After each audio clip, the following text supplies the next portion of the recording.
Hello students, I hope you all are doing well. So today we will continuing our discussions.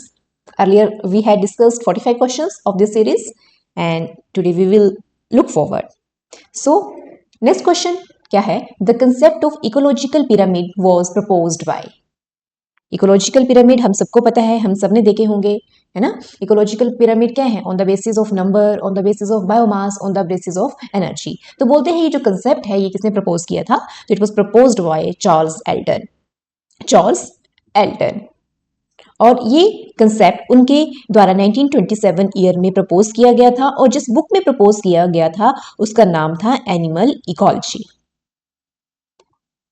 And so these pyramid also known as Eltonian pyramids, never confuse. और अगर हम other options देखें तो एजी Tansley he is associated और coined the term ecosystem. Ecosystem ये important है। फिर हमारे पास ईपी ओडम इंपॉर्टेंट आ जाते हैं। Who is the father of modern ecology? ठीक है, who is the father of modern ecosystem? Father of modern ecology. Fine. अगला क्वेश्चन देखेंगे, largest lymphoid organs of the human body is. तो सही answer क्या है हमारे पास? Spleen. Spleen is the largest secondary lymphoid organ जो कि अराउंड 150 to 200 ग्राम वेट होता है इनका। इसका स्प्लीन का सबसे इंपॉर्टेंट काम क्या है? It filters blood. It filters blood. ये ब्लड को फिल्टर करने का काम करता है। ओल्ड आरबीसीज को रिमूव करेगा, प्लेटलेट्स को स्टोर करके रखेगा। ठीक है, एंड इसके साथ साथ लिम्फोसाइट्स भी यहां पे प्रेजेंट होते हैं। फाइन। अगर हम देखें तो जो थाइमस है it is the primary lymphoid organ, लेकिन इसके बारे में एक फैक्ट है जो आपको रिमेंबर रखना है। जैसे जैसे एज इंक्रीज होती है थाइमस का साइज डिक्रीज होता है। इसका मतलब क्या है? एडल्ट का thymus is smaller than that of young one. Fine. अगला क्वेश्चन देखेंगे, which one of the following statement is not correct? हमें बताना है कौन सी स्टेटमेंट करेक्ट नहीं है। सो द करेक्ट आंसर पहले देखते हैं। Option number A, pneumotaxic centre is present into the medulla oblongata. No, कहां प्रेजेंट होता है? बल्कि ये प्रेजेंट होता है पोन्स में, ना कि मेडुला ऑब्लंगेटा में। इसका काम क्या है? ये इंस्पिरेशन को लिमिट करके रखता है। कितनी एयर हम इनटेक करेंगे उसको लिमिट करके रखता है। फाइन। अगर हम अदर ऑप्शंस देखें, myelinated nerve fibres are surrounded by Schwann cells. Yes, this is correct because Schwann cells क्या करते हैं? ये माइलिन की सिंथेसिस करते हैं। माइलिन की सिंथेसिस करते हैं और ये माइलिन क्या करता है? जो एक्सोन होता है, एक्सोन जो होता है उनको कवर करके रखता है। माइलिनेटेड न्यूरॉन फॉर्म करके रखेगा। ठीक है, ये स्टेटमेंट करेक्ट है। नेक्स्ट देखो, potassium ions are mainly responsible for resting membrane potential. Yes, बहुत इंपॉर्टेंट है। ठीक है, पोटेशियम परमिएबिलिटी कैसे रीच करते हैं? क्योंकि वहां पे क्या होते हैं? लीक चैनल्स प्रेजेंट होते हैं जो कि बॉडी के हमारे रेस्टिंग मेम्ब्रेन पोटेंशियल को अराउंड -70 मिलीवोल्ट तक मेंटेन करके रखते हैं। अगर फोर्थ ऑप्शन देखें, impulses constantly travelling down the vagus nerve from the cardiac centre to the heart tend to slow it down. ठीक है, तो जो वेगस नर्व होती है mainly that is associated with the parasympathetic inhibition. Parasympathetic inhibition. Fine. तो correct answer क्या है यहाँ पे? हमारा ऑप्शन नंबर ए। अगला क्वेश्चन देखेंगे, the scientific name of Java man is. Correct answer is Homo erectus erectus. Homo erectus erectus. अगर हम होमो हैवलेस को देखें तो they were known as handyman. Handyman. और जो हम क्या है? होमो सैपियंस सैपियंस हैं, they are modern humans. Modern humans. और जो होमोसैपियन निएंडरथैलेंसिस है they are Neanderthals from Asia, West Asia and Europe. Fine.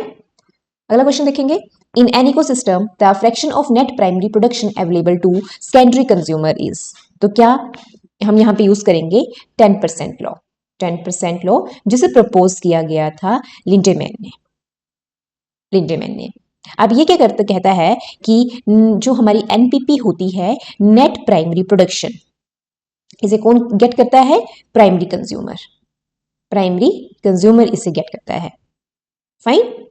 अब प्राइमरी कंज्यूमर से किसको ट्रांसफर होगी? ये हमारे सेकेंडरी कंज्यूमर को ट्रांसफर होगी। So secondary consumer get 10% of that 10%। तो हमारे पास यहाँ पे क्या ऑप्शन होता है, 1% ऑफ एनपीपी। फाइन, समझ के, जो नेट प्राइमरी प्रोडक्शन का 10% is gotten by primary consumer, फिर इस 10% का भी 10% कौन एक्वायर करेगा, secondary consumer. So 10% of 10%, that is equivalent to 1%। Next question देखिए, in Southern blotting the DNA fragments are transferred from the gel into a nitrocellulose membrane by, the answer is capillary action. Capillary action. तो हम सबको पता है जो Southern blotting है that was discovered by E.M. Southern, है ना। और इसमें क्या है, हम डीएनए फिंगरप्रिंटिंग को एनालाइज करते हैं, ठीक है। तो इसमें कहता है जो हमारे पास मेम्ब्रेन रहती है, इलेक्ट्रोफोरेसिस की जो मेम्ब्रेन रहती है, तो वहां पे डीएनए कैसे एब्जॉर्ब होगा, तो वो कैपिलरी एक्शन के थ्रू बाइंड करता है। अगला क्वेश्चन देखेंगे, अ 3D structure of the east tRNA was elucidated by, correct answer here is option number B, Erich, SH Kim and K Clark. Next question, in a population unrestricted reproductive capacity is called, तो इसको हम नाम देते हैं biotic potential. क्यों?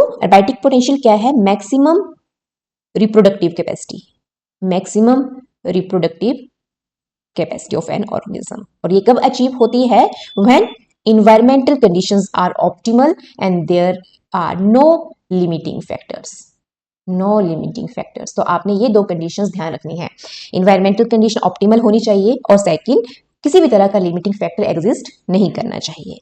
Fine, next question देखेंगे, विच of the following is not A correct statement, हमें बतानी है कौन सी स्टेटमेंट करेक्ट नहीं है। करेक्ट आंसर यहाँ पे हमारे पास option number A, in sycon type canal system incurrent canal is lined by choanocytes. तो जो क्वाइनोसाइट्स हैं, always remember they line radial canals, वो किसको, रेडियल कैनाल्स को लाइन करते हैं, ना कि इनकरेंट कैनाल्स को।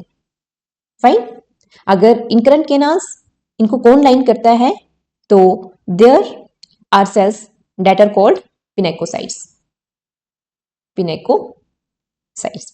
बाकी की जो स्टेटमेंट्स हैं they are correct here. Which of the following is the correct statement, answer is option number A, in the life cycle of ascaris the fourth molting in larva occurs inside the lung alveoli, very very important, ठीक है। अगर हम अस्कैरिस की life cycle को देखें तो egg होता है, ठीक है, फिर वो हैच होता है, सेकंड लार्वा स्टेज बनाएगा, फिर वो इंटेस्टाइन में जाएगा, फिर वो लीवर हार्ट से होते हुए कहाँ पहुंचता है, लंग्स में पहुंचता है, जहाँ पे क्या होती है, थर्ड मोल्टिंग होती है और फोर्थ लार्वा फोर्थ मोल्ट बनेगा। फाइन, तो आपने ये ध्यान रखना है।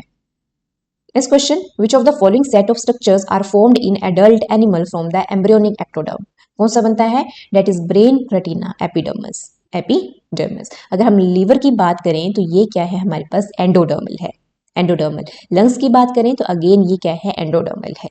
हार्ट की बात करें तो ये कैसा है, मिजोडर्मल। अपनी डेबायो की बुक्स उठा के देखिए, वहां पे एक बहुत अच्छा चार्ट बनाया होगा इन स्ट्रक्चर्स का, go through that. Next question, two or more species occupying same or overlapping areas are called, very simple question है ना, सिंपैट्रिक स्पीसीज। एलोपैट्रिक स्पीसीज क्या होती है, जहां पे किसी तरह का जियोग्राफिकल बैरियर एग्जिस्ट करे, जियोग्राफिकल बैरियर एग्जिस्ट करे। और सिबलिंग स्पीसीज क्या होती हैं, they are morphological identical, identical but reproductively isolated. Next question देखें, which of the following proteins has helicase activity. So अगर हम ई कोलाई की बात करें तो डीएनए ए जो होता है डेट बाइंड्स मेल्ट्स डीएनए, इसका काम क्या है, डीएनए को मेल्ट करना।